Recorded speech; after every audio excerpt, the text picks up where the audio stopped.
Good evening everyone. Exam originals के इस YouTube channel online platform पर आप सभी का फिर से स्वागत है, वंदन है, अभिनंदन है। और मैं तारेंद्र बेले। जैसा कि आप सभी को पता है कि हम लोग इस समय पर मध्य प्रदेश लोक सेवा आयोग की 10वीं यूनिट के बारे में डिस्कशन करते हैं और दिन ब दिन हम सभी एक छोटे छोटे टॉपिकों को हम लोग कवर करते हैं।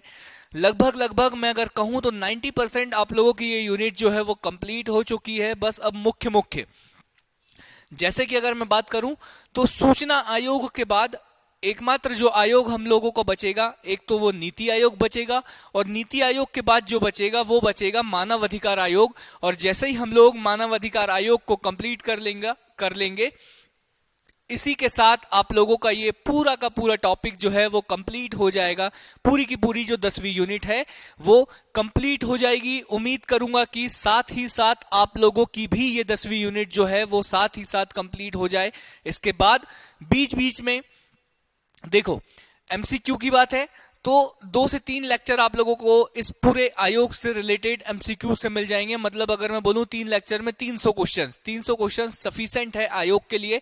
इतने हर आयोग से 20-20 30-30 क्वेश्चन में लेने की कोशिश करूंगा और एमसीक्यूज के क्वेश्चंस भी आप लोगों के लिए लेकर आऊंगा। ठीक है, तो ये यहां पर जैसे ही मानव अधिकार आयोग हम लोग पढ़ लेंगे उसके साथ हम लोगों का जो है वो क्या कंप्लीट हो जाएगा। तो अभी हम लोगों के 3 आयोग बचे हैं। एक है सूचना आयोग के बाद नीति आयोग और नीति आयोग के बाद जो हम लोग पढ़ेंगे वो मानव अधिकार आयोग। मानव अधिकार आयोग में भी राष्ट्रीय मानव अधिकार आयोग और राज्य मानव अधिकार आयोग, नीति आयोग पढ़ेंगे। यहां भी सूचना आयोग और सूचना आयोग के बाद राज्य सूचना आयोग, इन सभी चीजों के ऊपर डिस्कशन करेंगे। लेकिन उससे पहले बात करेंगे पिछली क्लास की। तो पिछली क्लास में हम लोगों ने क्या पढ़ा था? पिछली क्लास में हम लोगों ने पढ़ा था केंद्रीय सतर्कता आयोग। उससे रिलेटेड कोई भी डाउट अगर आप लोगों को है तो उससे रिलेटेड कोई भी डाउट है तो उसको आप कमेंट बॉक्स में लिख सकते हैं। जो क्वेश्चंस मैंने पूछे थे उन चीजों को आप कमेंट बॉक्स में लिख सकते हैं। और इस क्लास को स्टार्ट करने से पहले आप लोगों के कमेंट में देखना चाहूंगा सारी चीजें, सब कुछ। अगर कोई डाउट है तो कमेंट बॉक्स में लिखिए और कमेंट बॉक्स में अगर आप लोग डाउट लिखते हैं तो मैं उस नेक्स्ट क्लास से पहले उस डाउट को क्लियर करने की कोशिश करूंगा, सारी चीजें। ठीक है, उम्मीद करता हूं कि आप सभी अच्छे होंगे, खुश होंगे, कुशल मंगल होंगे और हमेशा ऐसे ही हंसते रहोगे, मुस्कुराते रहोगे, सब कुछ। ठीक है, भगवान क्या करे, शक्ति दे। ठीक है, बाकी की कुछ चीजें आप लोगों को ना दे, शक्ति आप लोगों को इतनी दे कि आप लोग अपने आप को समृद्ध बना सको, आप अपने आप को सक्सेसफुल बना सको। इतनी शक्ति बस दे दे, बाकी सारी चीजें आप लोगों को ऑटोमेटिकली सारी चीजें मिल ही जाएगी। तो सर क्या है आज का हमारा टॉपिक? तो आज का हम लोगों का जो टॉपिक है ना वो क्या है? वो है सूचना आयोग के बारे में पढ़ना। ठीक है, तो सर क्या तरीका होगा? तरीका वही, सारी चीजें पृष्ठभूमि बनेगी, सारी चीजें, सब कुछ। ठीक है, धीरे धीरे कि क्यों जरूरत है, क्यों आवश्यकता है, कि आयोग की बात आई कहां से, सारी चीजें, हर चीज जीरो से स्टार्ट होगी, सब कुछ जीरो से स्टार्ट होगा। लेकिन उससे पहले आपको बता दूं कि आज का जो हमारा टॉपिक है वो है सूचना आयोग। सूचना आयोग में भी केंद्रीय सूचना आयोग पढ़ना है और साथ ही साथ राज्य सूचना आयोग के बारे में भी हम लोगों को डिस्कशन करना है। लेकिन उससे पहले लास्ट की क्लास में अगर आप लोगों को कोई भी डाउट है तो आप लोग मुझसे बता सकते हैं। क्या आप लोगों को कोई डाउट है? तो अगर कोई डाउट है तो आप मुझसे बता सकते हैं। तो क्या है आज का टॉपिक? आज का जो हम लोगों का टॉपिक है वो है केंद्रीय सूचना आयोग। केंद्रीय सूचना आयोग या सूचना आयोग के बारे में। तो सर क्या क्या जरूरत क्या है, मतलब ठीक है, तो पृष्ठभूमि अगर हम लोग बनाए तो आप लोगों को भी पता है क्या, देखिए, क्या आप लोगों को पता है भारत में एक लोकतांत्रिक व्यवस्था है या एक लोकतांत्रिक जो लोकतांत्रिक व्यवस्था का मतलब होता है लोकतंत्र के माध्यम से शासन चलता है। इतनी चीजें तो आप लोगों को पता है। क्या होता है सर लोकतंत्र? लोकतंत्र का एक सीधा सा फंडा होता है लोगों का, लोगों के द्वारा, लोगों के लिए शासन। क्या? लोगों का, लोगों के द्वारा, लोगों के लिए शासन। मतलब सब कुछ लोग हैं, लोगों के द्वारा। क्या? लोगों के द्वारा चुने जाते हैं प्रतिनिधि और वो जो चुने हुए प्रतिनिधि है वो शासन करते हैं। वो किसके लिए? वो उन्हीं लोगों के लिए शासन करते हैं। मतलब आप समझ रहे हैं, उन्हीं लोगों के लिए शासन करते हैं जिन्होंने उनको चुनकर। लोकतंत्र का मतलब है लोगों का शासन। मतलब इस देश में अगर मैं कहूं कि भारत देश में लोकतंत्र है तो इसका सीधा सीधा मतलब है कि इस भारत देश में अगर लोकतंत्र है इसका मतलब है इस भारत देश में रहने वाले लोगों का शासन है। किसके लिए? उन्हीं लोगों के लिए, मतलब बहुत ज्यादा इम्पोर्टेंस जो दी है, बहुत ज्यादा जो महत्व दिया है, वो किसको दिया है? वो दिया है इस देश में रहने वाले लोगों को। मतलब लोकतांत्रिक गणराज्य, लोकतांत्रिक शासन का मतलब यही होता है कि लोगों के द्वारा चुने हुए प्रतिनिधियों के माध्यम से उन्हीं लोगों के लिए शासन करना, यही लोकतांत्रिक जो व्यवस्था है उसका बखान है। तो सर क्या क्या चीजें हैं इसमें? अब लोगों के द्वारा अगर चुना जा रहा है, अगर किसी व्यक्ति को लोगों के द्वारा चुना जा रहा है, तो वो उसके लिए एक चुनाव आयोग की आवश्यकता थी, वो चीज हम लोगों ने देख ली थी। अब देखो क्या, हाँ, ब्लैक ऐसे बोर्ड पे समझ लो यार, ये ज्यादा अच्छा रहता है। ठीक है, इसके ऊपर कौन सा कलर आप लोगों को अच्छा लगता है? देखो यहाँ पिंक मेरे पास ऑप्शन नहीं है, तो हाँ थोड़ा सा है, लेकिन ये लड़कियों को पसंद नहीं होता। ठीक है, तो हम लोग क्या कर लेते हैं, ब्लू भी अच्छा नहीं लगेगा, हम लोग एक काम करते हैं, हम लोग व्हाइट का यूज करते हैं, क्योंकि इसके ऊपर व्हाइट ज्यादा अच्छा लगेगा। तो भारत में कैसी व्यवस्था है? भारत में कैसी व्यवस्था है दोस्त? तो भारत में व्यवस्था है, हाँ बताओ ना आप, कैसी व्यवस्था है भारत में? हाँ, भारत में व्यवस्था है लोकतांत्रिक व्यवस्था। कैसी व्यवस्था है? लोकतंत्र की व्यवस्था है। क्या क्लियर आप लोगों को दिखाई दे रहा है? भारत में कैसी व्यवस्था है?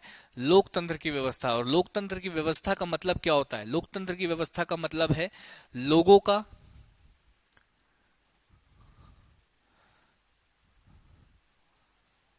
लोगों के लिए शासन।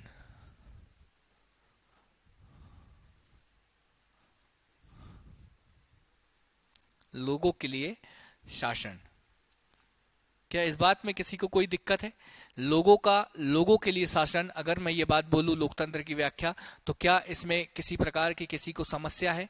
हाँ, मतलब कई लोग अलग अलग परिभाषाएं निकालते हैं, लेकिन यहां पर मैं आप लोगों को समझाने के लिए एक आसान सी परिभाषा आप लोगों के लिए बोल रहा हूं कि भारत में लोकतंत्र की व्यवस्था है, और इस लोकतंत्र की व्यवस्था का सीधा सीधा मतलब आप निकाल सकते हैं कि लोगों के लिए शासन, आप ये मतलब इसका निकाल सकते हैं। ठीक है सर, तो क्या व्यवस्था होनी चाहिए? अब इस लोगों के लिए शासन का मतलब ये है, देखो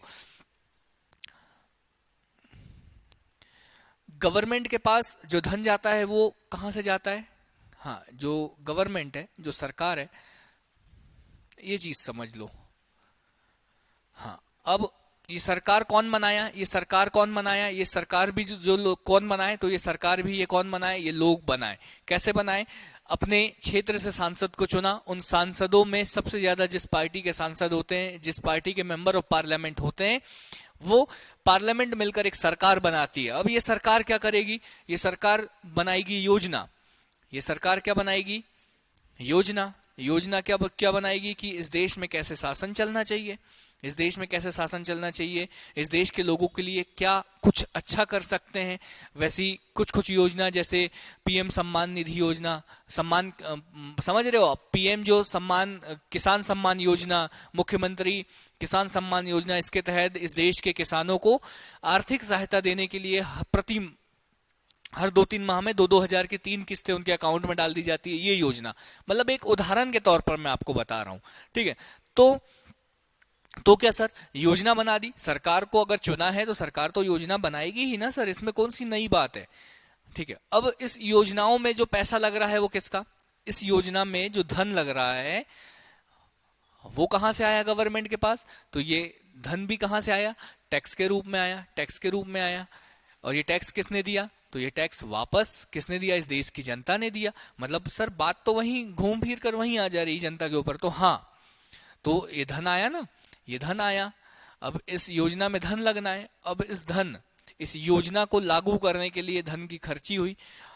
तो अगर गवर्नमेंट के द्वारा कोई योजना लाई जाती है तो उस योजना का कितना क्रियान्वयन हो रहा है, उस योजना का पर कितना धन खर्च हो रहा है, उस योजना पर हो रहे धन खर्चे या उस योजना के क्रियान्वयन की सभी जानकारी लोगों को होना चाहिए कि नहीं होना चाहिए? मतलब ठीक है, आपने योजना बता दी, उसका बजट बता दिया, लेकिन क्या संचित निधि से अगर कोई धन निकल गया, जैसे मैंने बोला कि आज फलाना फलाना योजना, मतलब मान के चलो कि किसान सम्मान निधि योजना, किसान सम्मान निधि योजना मान लो, प्रधानमंत्री किसान सम्मान निधि योजना मान लो, तो प्रधानमंत्री ने ये घोषणा कर दी कि प्रधानमंत्री किसान सम्मान निधि योजना के द्वारा प्रत्येक किसान के अकाउंट में हर 2-3 महीने के अंतराल में 2,000 रुपए, 2,000 की 3 किस्तें क्या कर दी जाएगी, 2,000 की 3 किस्तों को भेज दिया जाएगा। अगर ऐसी योजना, ऐसी घोषणा प्रधानमंत्री के द्वारा कर दी जाती है, ये तो हो गया। उन्होंने क्या बताया, उन्होंने पूरा का पूरा बजट भी बताया कि प्रत्येक वर्ष हमें इतने धन की आवश्यकता पड़ेगी। तो धन तो निकल गया संचित निधि से, लेकिन इसके बाद क्या होगा, अब ये धन क्या होगा, अब ये धन सर्कुलेट हो जाएगा। कैसे कैसे सर्कुलेट हो जाएगा आप समझिए।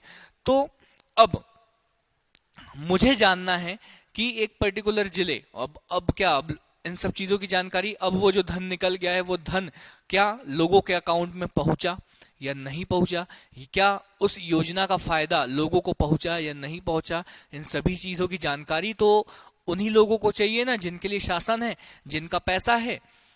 उन लोगों को शासन की जानकारी तो होनी चाहिए ना, सारी चीजें। मतलब मैं एग्जाम्पल के तहत बता रहा हूं कि जब इस देश में लोकतंत्र है, मतलब लोगों के लिए शासन है, तो सरकार के द्वारा जो भी योजनाएं बनाई जा रही है, सरकार के सरकारी विभागों के द्वारा जो भी काम किया जा रहा है, तो इस काम की जानकारी उन लोगों को होना चाहिए या उस जानकारी तक उन लोगों की पहुंच होना चाहिए या नहीं होना चाहिए, ये बताइए। अगर आपके देश में, अगर आपके जिले में कोई योजना चल रही है, तो क्या आपको उस योजना के बारे में जानकारी का अधिकार होना चाहिए या नहीं होना चाहिए? क्या आप उस जानकारी को सरकारी विभाग से आप पता करने का अधिकार आपको होना चाहिए या नहीं होना चाहिए? तो बिल्कुल होना चाहिए। अगर किसी देश में लोकतंत्र है तो सरकारी कामकाज, सरकारी विभागों के द्वारा या सरकार के द्वारा या केंद्र सरकार के द्वारा जितने भी कामकाज किए जा रहे हैं, उन सभी कामकाजों की सूचना तक इस देश के प्रत्येक नागरिकों की पहुंच होना चाहिए। इस बात की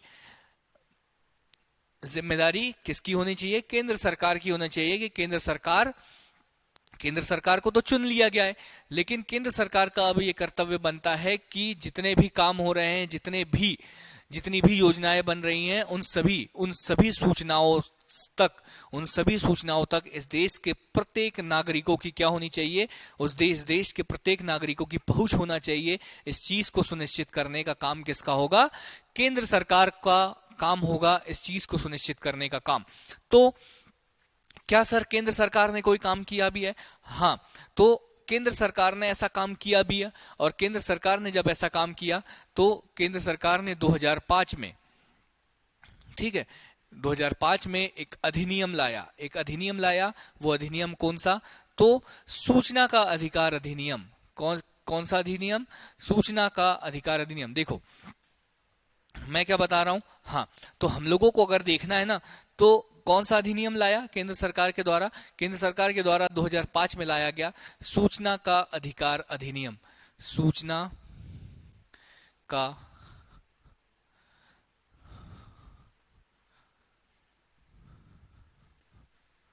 अधिकार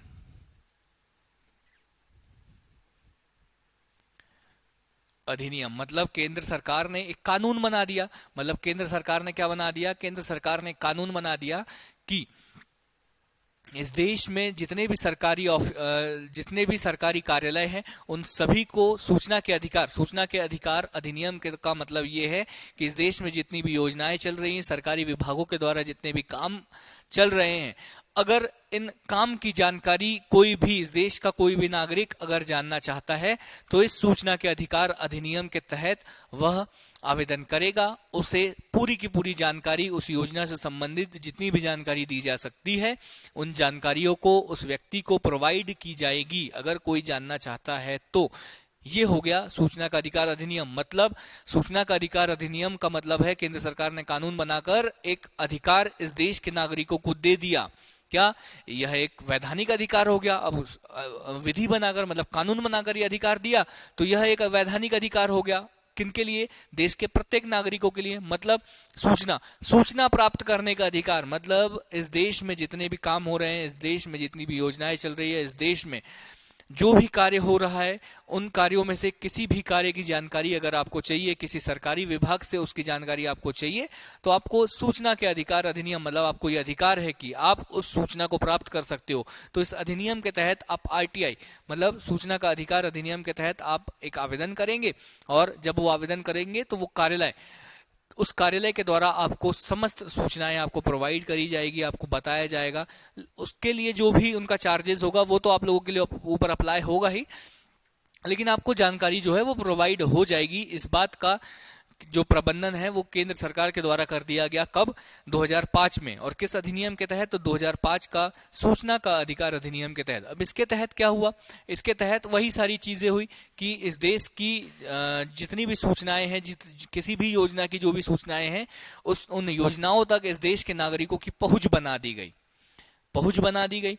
ठीक है सर, लेकिन अगर कोई इसके बावजूद भी, सूचना का अधिकार तो हम लोगों को मिल गया सर, लेकिन अगर इसके बावजूद भी कोई कार्यालय, इसके बावजूद भी अगर कोई कार्यालय हमें सूचना देने से मना कर दे, या कुछ न कुछ बहाना बनाकर सूचना देने से मना कर दे, तो उसके लिए क्या सर? हम उसके लिए कहां जाएंगे? तो इसी चीज का प्रबंधन करने के लिए, इसी चीज का प्रावधान करने के लिए, इसी सूचना के आयोग अधिनियम की धारा 12, इसी अधिनियम की धारा 12, कौन सी 12? हाँ, धारा 12, धारा 12 के तहत एक आयोग के गठन का प्रावधान किया गया, जिसको बोला गया क्या? सूचना आयोग। तो सर ये क्या करेगा हमारे लिए? अगर आप किसी विभाग से सूचना मांगते हैं और आपको या गलत सूचना प्रोवाइड कर दी गई, या आपको किसी तरह से आपको टाल दिया गया कि नहीं, हमें अभी ये सूचना नहीं है देना है, या जो भी सारी चीजें, अगर आपको सही सूचना नहीं दी गई या किसी प्रकार से आपसे बहाना बनाया गया, तब आप कहां शिकायत कर सकते हैं? तो आप शिकायत कर सकते हैं सूचना आयोग में। क्या करेगा सर? सूचना आयोग क्या करेगा? सूचना आयोग क्या करेगा? इन शिकायतों का निवारण करेगा। जब भी आप शिकायत करोगे तो सूचना आयोग उस कार्यालय के ऊपर कार्यवाही करेगा। वो सूचना आयोग ये सुनिश्चित करेगा, उस कार्यालय को बोलेगा कि आपको जो भी सूचना मांगी गई है वो सूचना दे। आपकी जो भी शिकायत होगी उसका निवारण का काम कौन करेगा? निवारण करेगा। क्या करेगा? निवारण करेगा। किन चीजों का निवारण करेगा? आपकी शिकायतों का, आपकी शिकायतों का निवारण करेगा। शिकायतों का निवारण करेगा, आपकी शिकायतों का निवारण करेगा कौन? यही सूचना आयोग। तो सर लेकिन अगर आप तो बोल रहे थे राज्य भी है, राज्य में भी कुछ है, तो इसी अधिनियम के, कौन से अधिनियम के? 2005 का सूचना का अधिकार अधिनियम के धारा 15 यहां पर आप लोग चैप्टर भी है, मतलब अगर आप देखो याद तो करना ही है, यहां पर धारा 12 याद रखना है आपको, और अध्याय 3, अध्याय मतलब चैप्टर, अध्याय 3 ये याद रखना है, अध्याय 3 धारा 12, और यहां पर अध्याय 4 मतलब चैप्टर अध्याय 4, और धारा कौन सी? धारा 15। धारा 15 के अंतर्गत बोला गया कि प्रत्येक राज्य में एक राज्य सूचना आयोग होगा, राज्य सूचना आयोग होगा। और इस राज्य सूचना आयोग का काम क्या होगा? इस राज्य सूचना आयोग का काम होगा उस राज्य में जितनी भी ऐसी शिकायत आती है जो सूचना के अधिकार अधिनियम का उल्लंघन करती है, सूचना के अधिकार अधिनियम के तहत जितने भी नागरिकों को जो भी अधिकार, सूचना का अधिकार जो भी मिला है, उस अधिकार का अगर कोई विभाग हनन करता है, उस अधिकार से अगर कोई विभाग किसी इस देश के किसी नागरिक को वंचित करता है, तब ये राज्य सूचना आयोग उसके खिलाफ कार्रवाई करेगा। ये राज्य सूचना आयोग ये सुनिश्चित करेगा कि सूचना के अधिकार अधिनियम के तहत इस देश के नागरिकों को जो भी अधिकार मिले हैं, उन अधिकारों को उस व्यक्ति को मिलना चाहिए। इस बात को सुनिश्चित करेगा कौन? राज्य सूचना आयोग और केंद्र सूचना आयोग या केंद्रीय सूचना आयोग। ये चीजें क्या आप लोगों को समझ आई?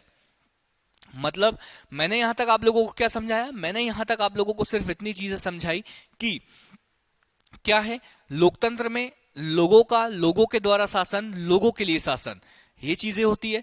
और केंद्र सरकार के द्वारा जो भी काम किए जा रहे हैं, तो उन कामों की जानकारी इस देश के नागरिकों को होनी चाहिए। ये चीज मैंने आप लोगों को कही, और उसी के लिए केंद्र सरकार ने प्रावधान किया कि प्रत्येक सूचना तक इस देश के प्रत्येक नागरिकों की पहुंच बन सके। इसीलिए केंद्र सरकार ने सूचना का अधिकार अधिनियम 2005 लाया, और इसकी धारा 5 में अगर इस सूचना का सही से किसी कार्यालय के द्वारा इसका सही से क्रियान्वयन नहीं किया जा रहा है, इसका पालन नहीं किया जा रहा है, और कोई व्यक्ति को अगर शिकायत करनी है किसी कार्यालय, किसी प्राधिकारी, किसी अधिकारी के खिलाफ, तो वो इस अधिनियम की धारा 12 के तहत जो सूचना आयोग, केंद्रीय सूचना आयोग का गठन किया गया है, वहां शिकायत कर सकता है।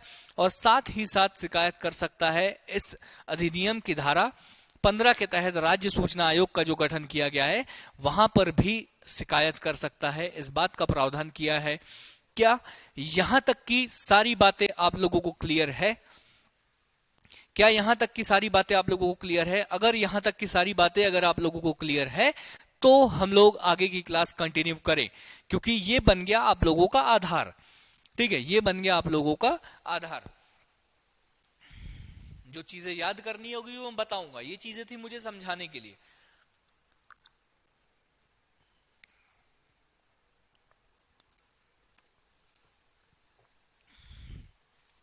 क्या ये चीजें आप लोगों को क्लियर है? हाँ, तो अगर ये चीजें अगर आप लोगों को क्लियर है, तो सर क्या फिर वही हम लोगों का तरीका वही होगा? कैसा तरीका? तो क्या हम लोगों का तरीका वही होगा? वही हम संरचना देखेंगे कि कौन क्या होगा, क्या कार्य होंगे, कौन उसकी नियुक्ति करेगा, कौन किसको वो अपना प्रतिवेदन देगा, कौन उसको पद से हटाएगा, उसको शपथ कौन दिलाएगा, तो हाँ उसका कार्यकाल कितना होगा। तो यही सारी चीजें यही हम लोगों को पढ़ना है। लेकिन क्या उससे पहले आप लोगों को जो मैंने पृष्ठभूमि बताई है, क्या आप लोगों को उतनी चीजें समझ आई?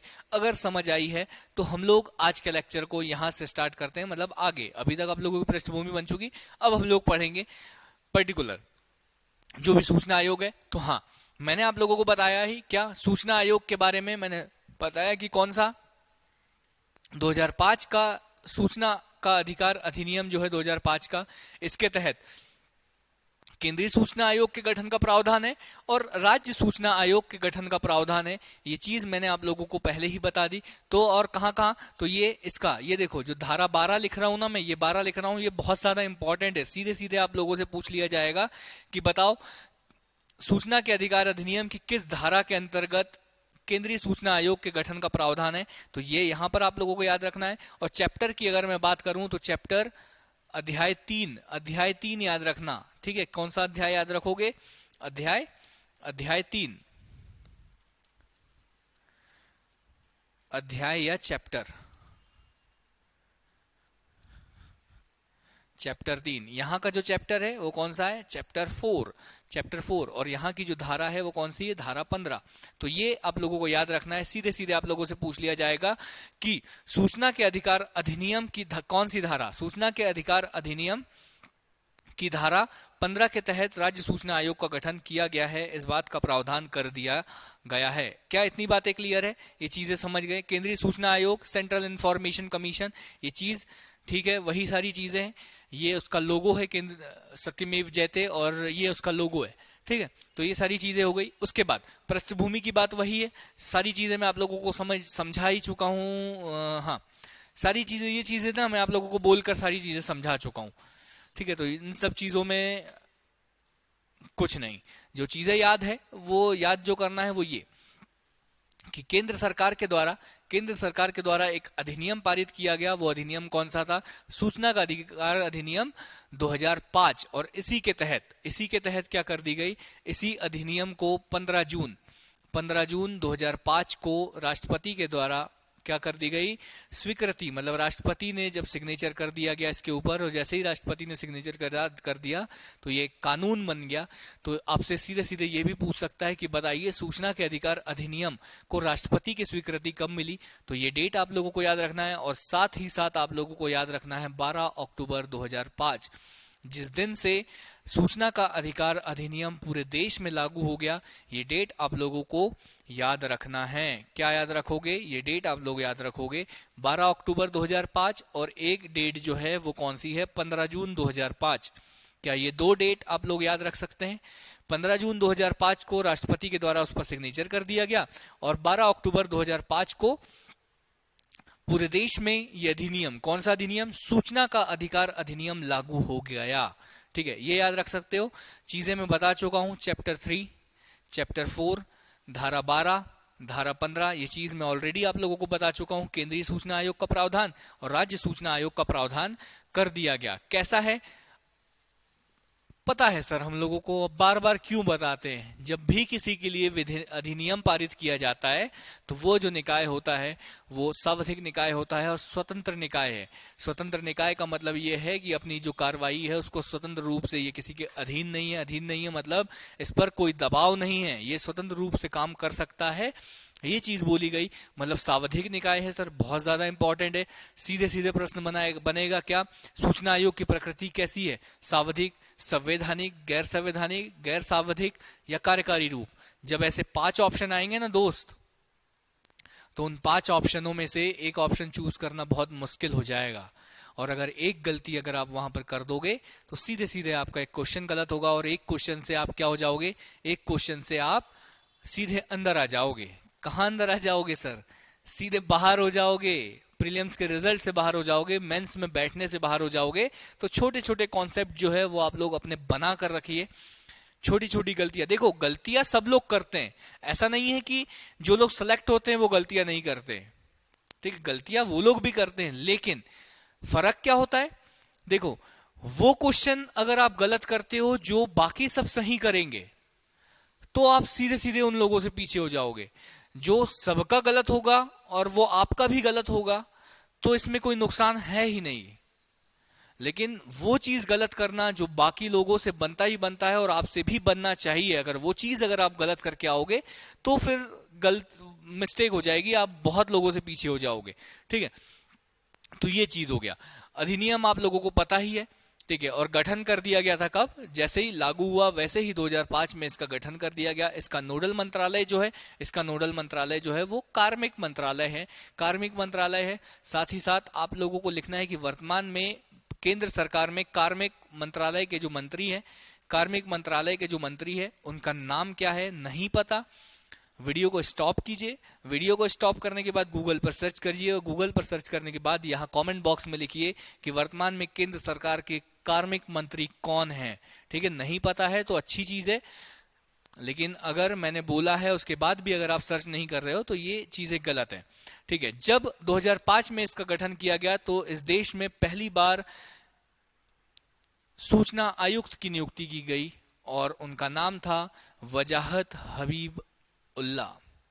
ठीक है, क्या नाम है, एक दो बार बोल लोगे तो ऐसा लगेगा कि पड़ोस में रहता है मेरे।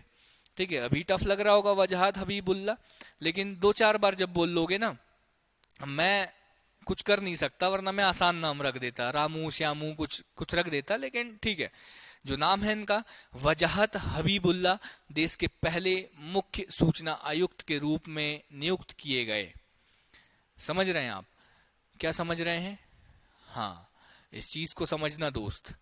स्टार लगा है इसका मतलब इनकी इंपॉर्टेंस बहुत ज्यादा है। क्योंकि क्यों इंपॉर्टेंस है, क्योंकि सर पहले है, बिल्कुल सही है, वजाहत हबीबुल्ला इस देश के पहले सूचना आयुक्त है, इसीलिए इनकी इंपॉर्टेंस है और इसको याद रखना है। ठीक है, इस स्लाइड में क्या है, हाँ इस स्लाइड में जो याद रखने वाली चीजें हैं उन पर गोला लग चुका है। पहली पॉइंट सावधिक निकाय है, कब गठन किया गया 2005 में। जो मंत्रालय है कार्मिक मंत्रालय उस पर गोला लग चुका है, वजाहत हबीबुल्ला पे गोला लग चुका है, क्योंकि इंपॉर्टेंट है। जो चीजें इंपॉर्टेंट नहीं है उसके ऊपर कभी गोला लगता ही नहीं है। ठीक है, चीज हो गई। क्या है सर ये आयोग, क्या है, तो आयोग हम लोगों को पता है सर, हम लोगों को पता है कि केंद्र सरकार ने इस देश के प्रत्येक नागरिकों को एक अधिकार दिया है। वो अधिकार कौन सा है, सूचना का अधिकार। सूचना का अधिकार मतलब सर हम किसी भी सरकारी विभाग से किसी भी सूचना को हम लोग प्राप्त कर सकते हैं। ये अधिकार केंद्र सरकार ने हमको वैधानिक अधिकार के रूप में दिया। वैधानिक अधिकार क्यों बोल रहा हूं, क्योंकि केंद्र सरकार ने विधि बनाकर, कानून बनाकर यह अधिकार इस देश के नागरिकों को दिया है, इसीलिए इस अधिकार को हम लोग वैधानिक अधिकार दे रहे हैं। और जब केंद्र सरकार ने हमें यह वैधानिक अधिकार दिया है और जब कोई कार्यालय, जब कोई अधिकारी इस अधिकार को हमसे छीनेगा, इस अधिकार से हमको वंचित करेगा, तब हम लोग सीधे सीधे चले जाएंगे कहां? सूचना आयोग के पास। कौन से सूचना आयोग के पास? वही सूचना आयोग सर जिसका गठन सूचना के अधिकार अधिनियम 2005 की धारा 12 के तहत, जिसका गठन किया गया है, उसी सूचना आयोग के पास हम लोग चले जाएंगे। तो वही काम है। क्या काम है? एक स्वतंत्र निकाय है ये आयोग, और जो भी शिकायत दर्ज की जाएगी, कौन शिकायत दर्ज करेगा? हम लोग शिकायत दर्ज करेंगे सर। क्यों करेंगे? क्योंकि कोई अधिकारी हमें सूचना देने से मना करेगा, कोई विभाग हमें सूचना देने से मना करेगा, तो हम लोग शिकायत दर्ज करेंगे। और इन्हीं शिकायतों का निराकरण कौन करेगा? इन्हीं शिकायतों का निराकरण करेगा सूचना आयोग। कौन सा सूचना आयोग सर? केंद्रीय सूचना आयोग भी और राज्य सूचना आयोग भी। ठीक है। क्या अब कहां? तो केंद्र सरकार, देखो केंद्र सरकार, केंद्र शासित प्रदेश के अधीन जितने भी कार्यरत कार्यालय है, मतलब जो भी सरकारी कार्यालय है, वित्तीय संस्थान जितने भी है, और सार्वजनिक क्षेत्र के उपक्रम, मतलब मैंने बताया था आपको पीएसयू, ऐसे सभी उपक्रम, मतलब पब्लिक सेक्टर्स के जो यूनिट्स है, पब्लिक सेक्टर की जो यूनिट है, मतलब पीएसयू क्या होती है, सार्वजनिक क्षेत्र के उपक्रम क्या होते हैं? तो वे सभी उपक्रम, वे सभी यूनिट्स जहां पर केंद्र सरकार का जो शेयर है वो 51%, मतलब लगभग 50% से अगर उनका शेयर ज्यादा है, तो वो सभी के सभी उपक्रम जो है वो पब्लिक सेक्टर यूनिट। सर वो तो केंद्र सरकार की यूनिट है, पब्लिक सेक्टर क्यों कह रहे हैं? भाई साहब केंद्र सरकार का है, इसका मतलब इस देश के लोगों का है, मतलब पब्लिक का है, मतलब इसीलिए उसको नाम दिया जाता है पब्लिक सेक्टर यूनिट। ठीक है। तो इन सभी पब्लिक सेक्टर जो यूनिट है, इनके बारे में अगर ये इंफॉर्मेशन देने से मना करते हैं, इनके बारे में जो भी शिकायत है उस और जो भी अपील है, उनकी सुनवाई कौन करता है? उनकी सुनवाई करता है कौन? सूचना आयोग, केंद्रीय सूचना आयोग और राज्य सूचना आयोग। संरचना के बारे में बात कर दी गई। ठीक है। संरचना के बारे में बताया गया। हाँ, कहां बताया गया सर? तो अभी हम लोग केंद्रीय सूचना आयोग के बारे में पढ़ाई कर रहे हैं, अभी हम लोग राज्य सूचना आयोग के बारे में नहीं पढ़ रहे हैं। इसके बाद का जो लेक्चर होगा वो हम लोगों का राज्य सूचना आयोग का होगा। तो अभी हम लोग केंद्र सूचना आयोग के बारे में बात कर रहे हैं। तो सूचना के अधिकार अधिनियम 2005, बार बार सर क्यों बता रहे हो? क्योंकि इंपॉर्टेंट है दोस्त। आपसे अगर देखो, आप बोलोगे मैंने बहुत सारी पढ़ाई कर ली, लेकिन अगर आपसे कभी सिर्फ सिंपल क्वेश्चन पूछ लिया ना कि सूचना का अधिकार अधिनियम बताओ कब आया था, तो वहां पे भी कंफ्यूजन हो जाता है 2002, 2003, 2004, 2005। इसलिए मैं बार बार बोल रहा हूं कि सूचना का अधिकार अधिनियम 2005 की धारा 12 के सब क्लॉज 2 में, धारा 12 के सब क्लॉज 2 में इस आयोग की संरचना के बारे में उल्लेख किया है। और जब उल्लेख किया तब इसकी संरचना में बताया कि एक मुख्य सूचना आयुक्त होगा, एक मुख्य सूचना आयुक्त होगा और अधिकतम से अधिकतम 10 केंद्रीय सूचना आयुक्त, मतलब एक तो मुख्य हो जाएगा और 10 जो होंगे वो सूचना आयुक्त होंगे। मतलब सर चीजें समझ नहीं आई सर, मतलब सर चीजें समझ नहीं आई। हाँ, तो क्या समझ नहीं आया? मतलब क्या समझ नहीं आया? तो उसको व्हाइट बोर्ड पे समझ लेंगे। जो चीजें समझ नहीं आती आप हमें व्हाइट बोर्ड पे ले जाते हैं, तो हम लोग व्हाइट बोर्ड चले जाएंगे। व्हाइट बोर्ड, हाँ व्हाइट बोर्ड पे आ जाओ। और व्हाइट बोर्ड पे तो सर ब्लैक ही अच्छा लगता है, तो ठीक है। तो क्या बोला गया? संरचना के बारे में, संरचना के बारे में बोला गया। हाँ, संरचना के बारे में क्या बोला गया? तो संरचना के बारे में बोला गया सर कि 1+ मतलब एक मुख्य सूचना आयुक्त होगा और इसके साथ ही साथ क्या होगा? मैक्सिमम का मतलब सर क्या इससे ज्यादा नहीं हो पाएगा? तो बिल्कुल मैक्सिमम 10 अन्य सदस्य, अन्य सूचना आयुक्त। मैक्सिमम कितने हो पाएंगे? मैक्सिमम से मैक्सिमम 10 ही कर पाओगे। 10 से 11वां सदस्य को आप नियुक्त नहीं कर पाओगे। इस चीज की बात बोल दी गई है उसी अधिनियम में जिस अधिनियम के बारे में आप लोग इतनी देर से पढ़ रहे हैं। तो सर 10 तो हो जाएंगे। तो क्या वर्तमान में 10 है? तो नहीं। जब 2005 में इसका गठन कर दिया गया था, जब 2005 में इस आयोग का गठन किया गया था, हाँ इसको थोड़ा ऊपर पहुंचा देते हैं, थोड़ा लिखने में दिक्कत जा रही है। ठीक है, तो ये हो गया। जब 2005 में इसका गठन किया गया था, उस समय पर ये जो आयोग था ना, ये 5 सदस्यीय था। 5 सदस्यीय का मतलब सर 1+4 था। तो हाँ 1+4 था। 1+4 का मतलब सर, 1+4 का मतलब एक मुख्य सूचना आयुक्त होगा और 4 अन्य सूचना आयुक्त होंगे। मतलब सर ये तो कंडीशन फुलफिल हाँ कर तो रही है सर, मैक्सिमम 10 बोला है, इससे कम तो हम लोग ले सकते हैं, मतलब हम लोगों ने 4 लिया है तो ये जो कंडीशन है ये फुलफिल हो गई, ठीक है, मतलब 4 था। तो सर ये तो 2005 की आप बात बता रहे हैं, वर्तमान में कितना है, वर्तमान में कितना है, ठीक है, वर्तमान में क्या है सर, वर्तमान में जो संरचना है ना दोस्त, वो है 7 सदस्यीय। 7 सदस्यीय का मतलब सर समझ गए सर हम, 1+6, 1+6, हाँ। तो मतलब सर अभी तक 10 पूरे नहीं हो पाए, तो बिल्कुल अभी तक 10 नहीं, अभी तक आवश्यकता ही महसूस नहीं हुई कि 1+10 की संरचना हम लोग बना पाए। तो वर्तमान में जो संरचना है ना, एक मुख्य है, एक मुख्य है और जो 6 है वो अन्य है। क्या ये बातें आप लोगों को यहाँ तक क्लियर है, क्या ये बातें आप लोगों को क्लियर है? अगर ये बात अगर आप लोगों को क्लियर है तो यहाँ से हम लोग क्लास को आगे बढ़ाते हैं। तो संरचना के बारे में आप लोगों को सारी चीजें पता चल ही गई है कि एक मुख्य सूचना आयुक्त होगा, मैक्सिमम 10 सूचना आयुक्त होंगे।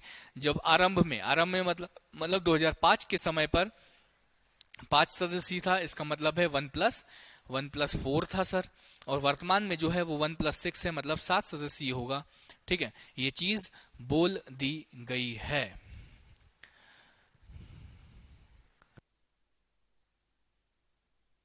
ठीक है, तो क्या ये सारी चीजें आप लोगों को यहां तक क्लियर है? अगर ये क्लियर है तो हम लोग आगे बढ़ते हैं, ठीक है। तो ये चीजें हो गई। इसके बाद सर आपने बता दिया कि एक वर्तमान में जो है वो एक 1+6 की संरचना है, मतलब एक मुख्य चुनाव बोल रहा हूं, एक मुख्य सूचना आयुक्त होगा और अन्य अन्य सूचना आयुक्त होंगे, 6 अन्य सूचना आयुक्त होंगे। लेकिन सर इनकी नियुक्ति कौन करेगा? तो इसी अधिनियम, कौन से अधिनियम, 2005 का सूचना का अधिकार अधिनियम की धारा 12 सब क्लॉज 3 में बोला गया है कि इनकी नियुक्ति किसके द्वारा की जाएगी? तो इनकी नियुक्ति की जाएगी राष्ट्रपति के द्वारा। लेकिन राष्ट्रपति के द्वारा नियुक्ति तो की जाएगी, लेकिन एक समिति के सिफारिश पर। किसकी सिफारिश पर? एक समिति की सिफारिश पर। फिर व्हाइट बोर्ड पर आप ले आ रहे हैं सर, तो हाँ फिर से हम व्हाइट बोर्ड पर आ जाएंगे। कौन नियुक्ति करेगा? धारा 12, हाँ धारा 12 सब क्लॉज 3, धारा 12 की सब क्लॉज 3 में नियुक्ति का प्रावधान किया गया है। और नियुक्ति का जब प्रावधान किया गया तो नियुक्ति कौन करेगा? नियुक्ति करेगा राष्ट्रपति। कौन करेगा? राष्ट्रपति। राष्ट्रपति। देखो मैं लिख के इसलिए बताता हूं ना, मैं लिख के इसलिए आप लोगों को बता रहा हूं ताकि आप लोगों को यह चीज समझ आए कि इसको शॉर्ट फॉर्म में कैसे लिखा जा सकता है। तो आप लोग ऐसे लिखोगे धारा 12(3) नियुक्ति, यहां लिख दोगे नियुक्ति, और नियुक्ति कौन करेगा? राष्ट्रपति। लेकिन राष्ट्रपति भी नियुक्ति करेगा सिफारिश पर। किसकी सिफारिश पर?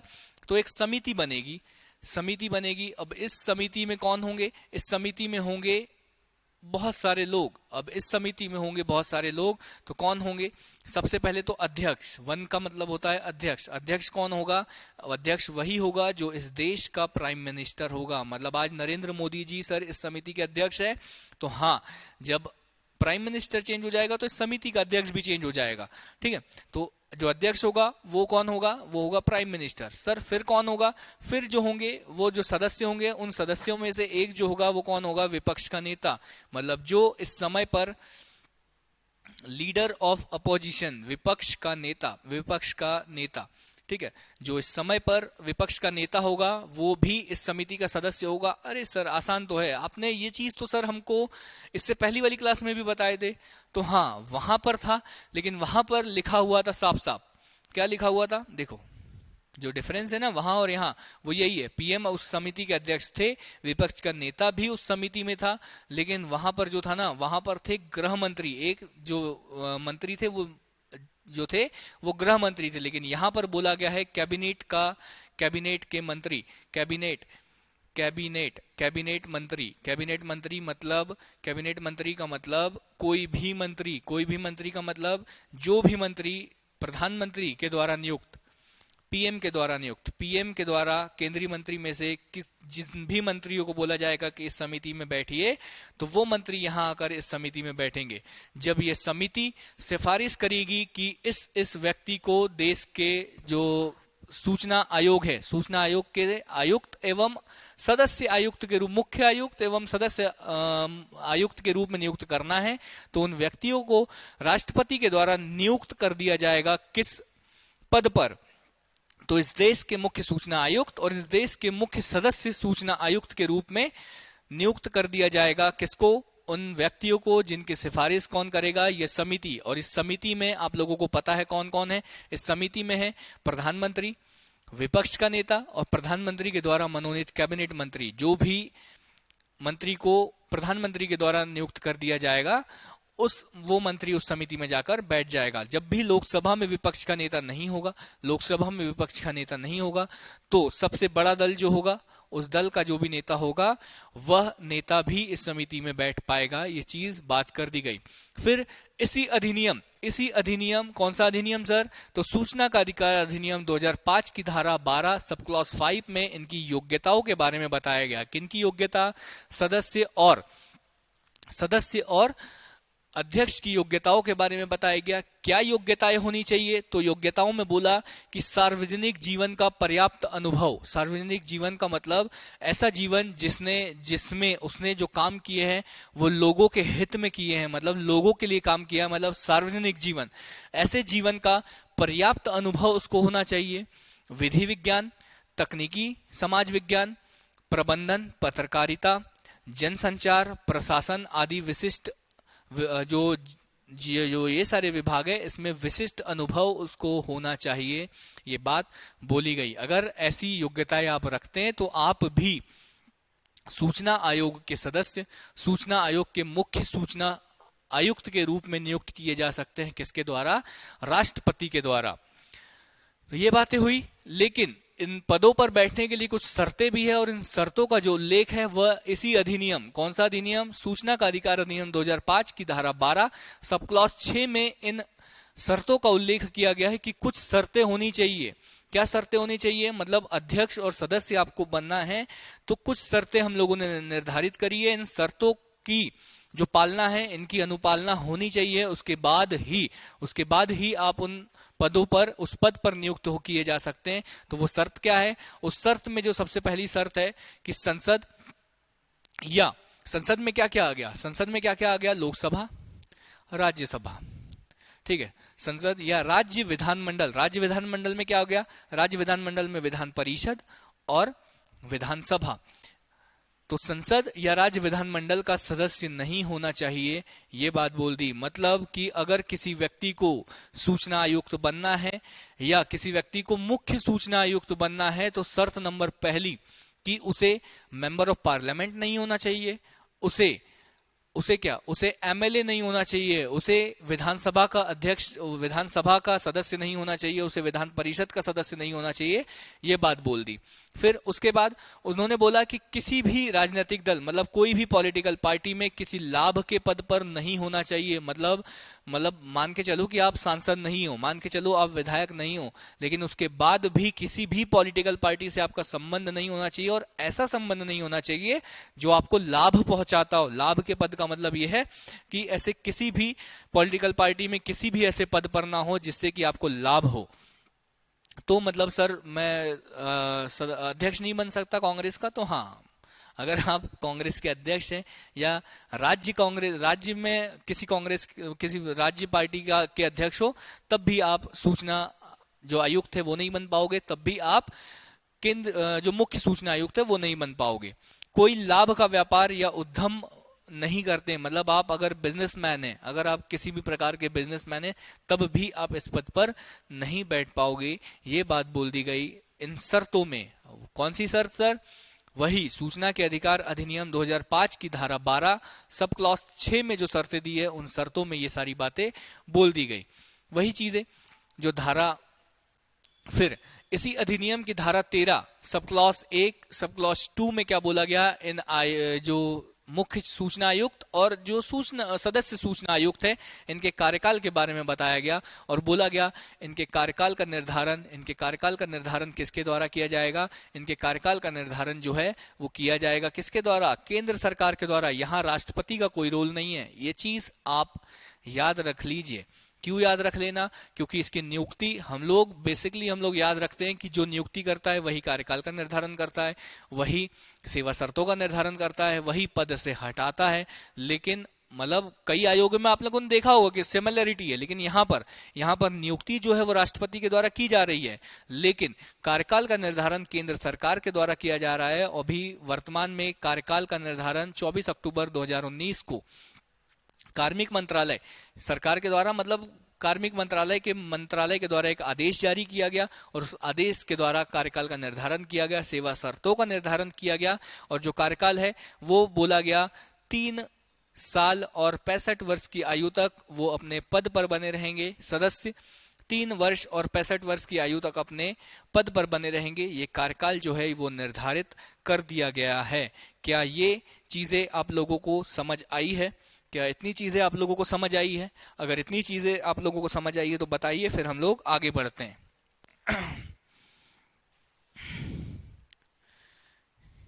बताइए, क्या ये चीजें समझ आई?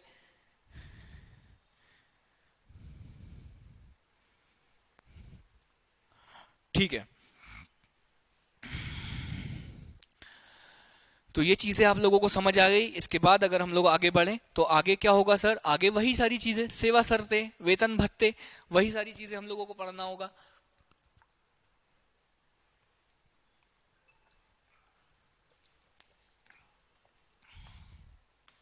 शक्तियों के बारे में हम लोगों को पढ़ना होगा, सारी चीजें। ठीक है, तो देखें, हम लोग आगे देखें क्या है, तो वही सारी चीजें। कार्यकाल तो हम लोगों ने देख ही लिया सर। कार्यकाल कितना होगा? तो 3 वर्ष तक काम करेगा। 3 वर्ष और 65 वर्ष की आयु, मतलब 65 वर्ष की अगर किसी की उम्र हो चुकी है तो उसके बाद वो उस पद पर नहीं बैठ पाएगा, इस बात की बात कह दी गई है। और साथ ही साथ ये बात बोल दी गई कि अध्यक्ष और सदस्य फिर से पुनर्नियुक्त नहीं किए जा सकेंगे, लेकिन एक शर्त और दे दी गई। अगर कोई सदस्य को, अभी तो वो सदस्य के रूप में 3 साल का काम उसने कर लिया, लेकिन उसके बाद भी वो 65 वर्ष की आयु उसने पूरी नहीं करी है, और उसके बाद अगर प्रधानमंत्री या उस समिति के द्वारा ऐसी सिफारिश की जाती कि इस व्यक्ति को मुख्य सूचना आयुक्त, मतलब अध्यक्ष मुख्य सूचना आयुक्त के रूप में नियुक्त किया जा सकता है, तब अगर उसको मुख्य सूचना आयुक्त के रूप में नियुक्त किया जाएगा तो उसके बावजूद भी वो 3 साल का कार्यकाल कंप्लीट नहीं कर पाएगा। मतलब सदस्य के रूप में 3 साल, और उसके बाद अगर अध्यक्ष उसको बनाया जाता है तो मैक्सिमम 2 साल का कार्यकाल ही उसके लिए सुनिश्चित किया जाएगा। मतलब कोई व्यक्ति सूचना आयोग में मैक्सिमम से मैक्सिमम सिर्फ और सिर्फ 5 साल के लिए रह सकता है। क्या ये चीज समझ आई? नहीं समझ आई तो कोई बात नहीं है। मान के चलिए कोई रामू नाम का व्यक्ति है, ठीक है, ये रामू मान लो आप।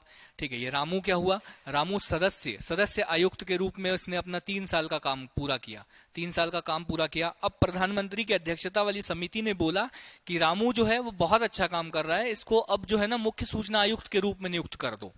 अब इसको क्या कर दो? मुख्य सूचना आयुक्त। लेकिन सर पुनर्नियुक्ति का तो मना किया हुआ है ना। तो हाँ, वापस सदस्य के रूप में नियुक्त किया जाएगा तो सिर्फ और सिर्फ 3 ही साल के लिए किया जाएगा। लेकिन सदस्य को अगर अध्यक्ष बनाया जा रहा है तो सर फिर से 3 साल का कार्यकाल होना चाहिए। तो नहीं, यहां पे बोला गया कि अब अगर रामू को फिर से नियुक्त किया जाएगा तो मात्र और मात्र 2 साल के लिए नियुक्त किया जाएगा। मतलब टोटल अगर कोई व्यक्ति सूचना आयोग में रहेगा तो वो सिर्फ और सिर्फ 5 सालों के लिए रह सकता है। इससे ज्यादा वो सूचना आयोग का सदस्य या मुख्य सूचना आयुक्त के रूप में नहीं रह सकता। ये बात बोल दी गई। ये बात आप लोगों को साफ साफ क्लियर हो गई होगी। कुछ चीजें है नहीं। इसी अधिनियम की धारा 3 का सब क्लॉज 3, धारा 13 की सब क्लॉज 3, इसमें शपथ का वर्णन किया गया कि अध्यक्ष और जो मुख्य सूचना आयुक्त है और सदस्य सूचना आयुक्त जो है उनको शपथ कौन दिलाएगा? तो उनको शपथ दिलवाई जाएगी किसके द्वारा? उनको शपथ दिलवाई जाएगी राष्ट्रपति के द्वारा। उनको शपथ दिलवाई जाएगी। इस बात का प्रावधान धारा 13 की सब क्लॉज 3 में कर दिया गया। बाद में अगर हम लोग बात करें, बाद में त्याग पत्र, अगर त्याग पत्र देना है तो सर हम लोगों को आप बता ही चुके हो। ऐसे कोई अगर बोल दे कि जाओ हम नहीं करते काम, तो ऐसे इस चीज को शपथ पत्र नहीं माना जाता है। हमें पता है लिखित रूप में दिया जाना होता है। क्या अध्यक्ष और सदस्य लिखित रूप में देते हैं, मतलब लिख कर पूरा रीजन बताते हैं कि हम इस पद को छोड़ रहे हैं, त्याग पत्र देना चाहते हैं। तो वो किसको देंगे? वो राष्ट्रपति के नाम अपना त्याग पत्र लिखेंगे। राष्ट्रपति के द्वारा शपथ दिलाई जा रही है, राष्ट्रपति के द्वारा नियुक्त किया जा रहा है, राष्ट्रपति के द्वारा क्या राष्ट्रपति के द्वारा त्यागपत्र भी लिया जा रहा है? राष्ट्रपति के द्वारा कार्यकाल और सेवा शर्तों का निर्धारण किया जा रहा है? गलत।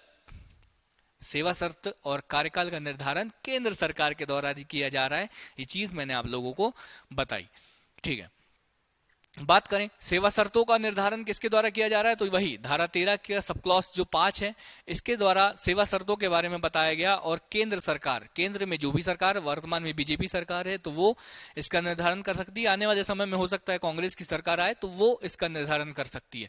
लेकिन जो भी सेवा शर्तें, जो भी वेतन भत्ते हैं, सर आप बता चुके हो, कितनी बार बताओगे कि किसी भी प्रकार का अलाभकारी परिवर्तन नहीं किया जा सकता। मतलब वेतन को बढ़ाया जा सकता है लेकिन वेतन को कम नहीं किया जा सकता, जिससे कि जो व्यक्ति है, जो उस पद पर जो व्यक्ति बैठा है, उसको किसी भी प्रकार की हानि हो, ठीक है। तो ऐसा नहीं किया जा सकता, मतलब अलाभकारी परिवर्तन नहीं किया जा सकता। और आप लोगों को पता ही है कि 24 अक्टूबर 2019 को केंद्र सरकार के द्वारा जो कार्यकाल भी, एक सूचना जारी करके कार्यकाल भी निर्धारित किया था और उसी के साथ वेतन का भी निर्धारण कर दिया गया था कि जो भी अध्यक्ष है उसको प्रति माह 2.5 लाख रुपए और जो सदस्य है उसको 2.25 लाख रुपीस प्रति माह का वेतन दिया जाएगा। ये निर्धारण कार्मिक मंत्रालय के द्वारा निर्धारित कर दिया गया था, ठीक है। और बात साथ ही साथ बोला गया था कि केंद्र सरकार जो भी सूचना आयोग है उसको जितने भी कर्मचारियों की आवश्यकता है उन सभी कर्मचारियों को उपलब्ध कराने की जो जिम्मेदारी है, उन सभी कर्मचारियों को उपलब्ध कराने की जिम्मेदारी जो है वो किसकी है, तो वो जिम्मेदारी जो है वो केंद्र सरकार को दे दी गई कि आप इन सभी कर्मचारियों को उपलब्ध कराएगा। और इस चीज की उल्लेख, देखो धाराएं ज्यादा आप याद मत रखना, मैं यहां पर लिख के ले आया हूं, इसका यह मतलब नहीं कि आप रटने बैठ जाओ, आप तो सिर्फ फैक्ट याद रखो कि अगर ऐसा होगा तो ये कौन करेगा। नियुक्ति है तो ये कौन करेगा, धाराएं आपसे नहीं पूछी जाएगी, आपसे पूछा जाएगा कि नियुक्ति कौन करता है, नियुक्ति समिति में कौन होता है, ये पूछेगा आपसे, धाराएं नहीं पूछेगा। लेकिन ठीक है, आप एक रीडिंग तो मार ही लेना, कोई दिक्कत नहीं। अगर मैंने इतनी मेहनत करी है यहां लिखने की तो आप एक रीडिंग ले ही लेना। पद से मुक्त अगर हटाना हो, हटाने की प्रोसेस वही, अगर किसी व्यक्ति को, मतलब जो मुख्य सूचना आयुक्त है या सदस्य सूचना आयुक्त है, उनको अपने पद से हटाना है, उनको अगर उनके पद से हटाना है तो उसके हटाने के दो तरीके में पहले क्या, सबसे पहला सर हमको पता है कि अगर कदाचार और अक्षमता के आधार पर हम लोग उन्हें पद से हटाएंगे तो राष्ट्रपति के द्वारा ही हटाया जाएगा। लेकिन अगर राष्ट्रपति उनको कदाचार और अक्षमता के आधार, मतलब जो आधार है हटाने के वो है कदाचार और अक्षमता, मतलब कार्य करने में अगर वो सक्षम नहीं है, इस आधार पर अगर हमें उन्हें हटाना है तो सबसे पहले सुप्रीम कोर्ट की एक जांच समिति बैठेगी। सुप्रीम कोर्ट इन आधारों की जांच करेगी। अगर सुप्रीम कोर्ट पाता है कि हाँ ये आधार जो है वो बिल्कुल सही है तो राष्ट्रपति के द्वारा हटा दिए जाएंगे। लेकिन इसके अलावा अगर कोई आधार है, जैसे दिवालिया हो जाना या मानसिक रूप से विचित्र हो जाना, मतलब मानसिक रूप से सही नहीं होना या उस पद पर बैठने के लायक नहीं होना, मतलब या किसी अन्य उद्यम में लग जाना, या जो शर्तें इस अधिनियम के तहत निर्धारित की गई है उन शर्तों का अगर पालन नहीं हो रहा हो तो राष्ट्रपति के द्वारा बिना सुप्रीम कोर्ट की जांच के भी राष्ट्रपति के द्वारा सीधे सीधे उनको अपने पद से हटाया जा सकता है। इस दो तरीके का प्रावधान का वर्णन इसमें किया गया है। क्या है ये चीजें, यहां पर वही सारी चीजें लिखी है क्या कि राष्ट्रपति के द्वारा हटाया जा सकता है, लेकिन कब, कदाचार और अक्षमता जब आधार हो। कदाचार का मतलब ऐसे आचरण करना जो उस पद के लिए सही नहीं है, उस पद पर बैठने वाले व्यक्तियों को उस जो आयोग है उसके नियम के आधार पर जो आचरण करना होगा, अगर वो व्यक्ति ऐसे आचरण नहीं करता तो माना जाता है कि वो कदाचार का आचरण कर रहा है। अक्षमता का मतलब है उस पद पर बैठने के लिए सक्षम न होना। अगर ये दो आधार है तो राष्ट्रपति के द्वारा उसको हटा दिया जाएगा, लेकिन उससे पहले सुप्रीम कोर्ट के द्वारा जांच समिति बैठाई जाएगी। सुप्रीम कोर्ट अगर हाँ बोलता है तो राष्ट्रपति के द्वारा सीधे हटा दिया जाएगा। इसके बाद के आधार मैंने बता दिया, जो बिना सुप्रीम कोर्ट के जांच समिति के आधार, बिना सुप्रीम कोर्ट की जांच के बगैर भी राष्ट्रपति के द्वारा हटाया जा सकता है। कब, जब कोई व्यक्ति दिवालिया हो जाए, मतलब जब सूचना आयुक्त दिवालिया हो जाए, सदस्य सूचना आयुक्त दिवालिया हो जाए, कार्यकाल के दौरान किसी अन्य व्यवसाय में संलिप्त हो जाए, मतलब कोई और बिजनेस में अगर वो लग जाए, शारीरिक और मानसिक रूप से असमर्थ हो जाना, मतलब मेंटल हो जाना, या शारीरिक रूप से किसी भी प्रकार से असक्षम हो जाना, नैतिक चरित्रहीनता के अपराध में दोषी पाया जाना, या ऐसे वित्तीय हित रखना जिससे कार्य पर नकारात्मक प्रभाव पड़ रहा है। अगर ऐसे किसी भी आधार में अगर कोई आयुक्त या सदस्य सूचना आयुक्त या मुख्य सूचना आयुक्त अगर ऐसे किसी भी आधार में फंसता है तो राष्ट्रपति के द्वारा बिना सुप्रीम कोर्ट की जांच के ही इन सभी को अपने पद से हटाया जा सकता है। ऐसा प्रावधान इस अधिनियम में किया गया है। कार्यकाल आपको पता ही है। प्रतिवेदन की बात कर लें। प्रतिवेदन, अरे सर सब तो हमको पता है, आप बताने की आवश्यकता नहीं है। हमको पता है नियुक्ति राष्ट्रपति ने करी, हमको पता है जो शपथ है राष्ट्रपति ने दिलाई, हमको पता है। प्रतिवेदन भी राष्ट्रपति को ही देगा, तो यहां गलत हो जाओगे। कुछ कुछ चीजों पे ना ऐसे अंधे में नहीं पड़ना। जिन चीजों पे मैं स्टार लगा रहा हूं, यहां पर ये अपना वार्षिक प्रतिवेदन मतलब पूरे साल की जो रिपोर्ट है ना, वो किसको देगा? पूरे साल की रिपोर्ट हो गई। काले के ऊपर मैं काला पेन चला रहा हूं, कैसे चलेगा आप बताओ? ठीक है, काले के ऊपर व्हाइट चलाएंगे। तो जो रिपोर्ट है ना, जो प्रतिवेदन है, वो किसको देगा? यहां पर आप याद रखिएगा, केंद्र सरकार को अपनी पूरी रिपोर्ट सौंपेगा और केंद्र सरकार के द्वारा ही इसको संसद में प्रस्तुत की जाएगी। संसद के दोनों सदनों में प्रस्तुत किया जाएगा। ये बात, ये जो चीज है ना, यहां जिन चीज पर स्टार में लगा रहा हूं केंद्र सरकार के ऊपर, ये इंपॉर्टेंट है क्योंकि ये डिफरेंट है और यही आपको एग्जामिनर फंसाने की कोशिश करेगा। क्योंकि आप याद करके चले जाओगे कि सब राष्ट्रपति काम कर रहा है तो रिपोर्ट भी राष्ट्रपति ही लेगा, तो ऐसा यहां नहीं होगा। शक्तियों की बात करें, अरे सर पता तो है, आप इतने आयोगों में बताए हो। सिविल प्रक्रिया संहिता 1908 के तहत इसे सिविल न्यायालय की शक्तियां प्राप्त है और हमें सर पता है कि जब भी किसी भी आयोग को सिविल न्यायालय की शक्तियां प्राप्त होती है तो वो क्या कर सकता है? समन जारी कर सकता है। हाजिर होने के लिए उसको समन जारी कर सकता है, हलफनामे पर साक्ष्य ले सकता है, एफिडेविट पर साक्ष्य ले सकता है, सबूतों को जो गवाहों को है उनको ऑफिस में बुला सकता है। साथ ही साथ किसी जो सरकारी दफ्तर है या किसी न्यायालय से अगर किसी रिकॉर्ड की कॉपी चाहिए होती है तो उसके लिए वो आवेदन कर सकता है, वो ले सकता है। ये सारी चीजें सर हम लोगों को पता है, सारी चीजें आप फिर से ना बताओ ये, क्योंकि हम पढ़ के सारी चीजें हो चुकी है, आप समझिए इस बात को। ठीक है, इसके बाद क्या है? कार्यों को देखना है। कार्यों के बाद हम लोगों का, हाँ, यहाँ अब तक के अध्यक्ष देख लेंगे। उसके बाद जो हम लोगों का टॉपिक होगा वो राज्य सूचना आयोग होगा, वो होगा कल के लेक्चर में। ठीक है, तो आज हम लोग कार्य देख लेते हैं। तो कार्य क्या है? कार्य वही सारी चीजें जो चीज मैंने आप लोगों को पृष्ठभूमि में बताई, जो चीज पूरी, क्या आयोग का क्या दायित्व होगा कि वे किसी व्यक्ति से प्राप्त जानकारी एवं शिकायत का निराकरण करे। कोई भी शिकायत अगर कोई व्यक्ति करता है तो उसका निराकरण करने का काम किसका है? आयोग का। कब? जब कोई सूचना अधिकारी मतलब कोई भी ऑफिस में बैठा हुआ कोई अधिकारी है कि नियुक्ति न होने के कारण सूचना को प्रस्तुत करने में असमर्थ रहा हो, मतलब जब आप कोई सूचना मांगे और उसके एवज में सूचना देने के बजाय आपको बहाना दिया जाए कि हमारे यहाँ पर सूचना अधिकारी नहीं है, इस वजह से हम लोग सूचना प्रस्तुत आप लोगों को देने में असमर्थ हैं। अगर ऐसी कोई, जब ऐसा होता है तो आप अगर शिकायत करते हैं सूचना आयोग को, तो सूचना आयोग इन सभी का निराकरण करेगा। जब हमने जो भी सूचना, जो भी जानकारी मांगी है, वो जानकारी देने से अगर कोई अधिकारी मना कर दे तब हम शिकायत कर सकते हैं। उसे चाही गई जानकारी निर्धारित समय पर, एक समय सीमा निर्धारित होती है, अगर उस निर्धारित समय सीमा पर हमें वो जानकारी नहीं मिलती तब भी हम शिकायत कर सकते हैं। ठीक है, यदि उसे लगता है कि सूचना के एवज में मांगी गई फीस सही नहीं है, सूचना जो भी हम मांग रहे हैं उसकी एक फीस है, सरकारी जो है सरकार ने निर्धारित कर दी गई है, अगर उस सूचना के एवज में जो मांगी गई फीस है अगर आप लोगों को लगता है कि ये सही नहीं है तब भी आप शिकायत कर सकते हैं। यदि उसे लगता है कि उसके द्वारा मांगी गई सूचना अपर्याप्त, झूठी एवं भ्रामक है, मतलब अगर गलत सूचना हम लोगों को दी गई तो भी हम वो कर सकते हैं। और वही सारी चीजें तो आप जानते ही हो। हाँ, अगर कोई शिकायत करे तब भी सूचना आयोग कार्यवाही कर सकता है और स्वतः संज्ञान लेकर मतलब अगर सूचना आयोग को लगता है कि कोई सरकारी विभाग जो है वो सही सूचनाएं नहीं दे रहा है, अगर उसको स्वयं लगता है, अगर कोई जानकारी, अगर कोई व्यक्ति इसकी शिकायत नहीं भी करता है तब भी सूचना आयोग स्वतः संज्ञान लेकर मतलब स्वयं से उस पर कार्यवाही कर सकता है या जांच के आदेश उस पर दे सकता है। सारी चीजें यही है। शिकायत की जांच करते समय लोक प्राधिकारी नियंत्रणाधीन किसी दस्तावेज या रिकॉर्ड की जांच कर सकता है, मतलब कुछ भी कर सकता है। आयोग जाकर किसी भी लोक प्राधिकारी के अंदर जो भी ऑफिस है वहां दस्तावेज की जांच कर सकता है। साथ ही साथ इस रिकॉर्ड को आधार प्रस्तुत करने से इनकार नहीं किया जा सकता।